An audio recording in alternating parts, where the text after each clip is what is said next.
कहते हैं हर कहानी में एक दुनिया छुपी होती है।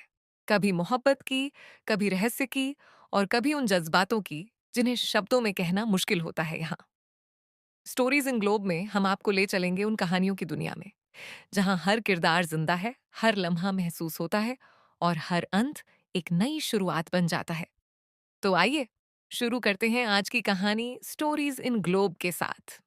इटली के एक छोटे से सुंदर गांव में पत्थर की गलियों और रंगीन छतों के बीच एक बूढ़ा लकड़ी का कारीगर रहता था। उसका नाम था जेपेटो। जेपेटो के पास धन नहीं था, पर दिल बहुत बड़ा था। उसके जीवन में एक कमी थी, उसके पास कोई संतान नहीं थी। हर रात वह तारों की ओर देखकर यही प्रार्थना करता, काश मेरे पास भी एक बच्चा होता जो मुझे पापा कहकर पुकारता। एक दिन जेपेटो को जंगल से एक विशेष लकड़ी का टुकड़ा मिला। उस लकड़ी में अजीब सी गर्मी और चमक थी। उसने उसी से एक सुंदर लकड़ी की गुड़िया बनाई।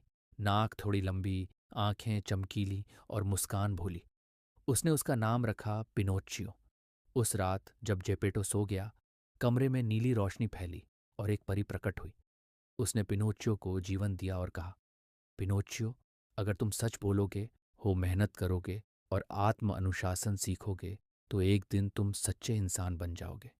सुबह होते ही पिनोच्चियो चलने बोलने लगा। जेपेटो की खुशी का ठिकाना न रहा।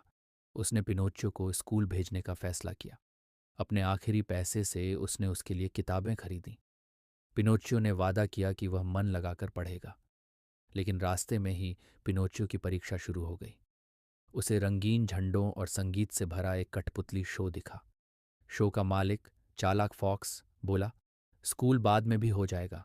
आओ, मज़ा करो, पैसा कमाओ। पिनोच्चियो ने सोचा, मज़ा भी और पैसा भी। उसने स्कूल छोड़ दिया। जब जेपेटो ने पूछा तो पिनोच्चियो ने झूठ बोल दिया। उसी पल उसकी नाक लंबी हो गई। वह घबरा गया। परी फिर आई और बोली, झूठ का बोझ हमेशा भारी होता है। शो में पिनोच्चियो को तालियां मिली, पर मालिक ने उसे कैद कर लिया। कई दिनों बाद वह किसी तरह भागा। भूखा प्यासा वह गांव लौटा। जेपेटो उसे ढूंढते हुए समुद्र की ओर निकल गया था। यह सुनकर पिनोच्चियो का दिल भर आया। उसने पहली बार महसूस किया कि उसके गलत फैसलों का असर दूसरों पर पड़ा है।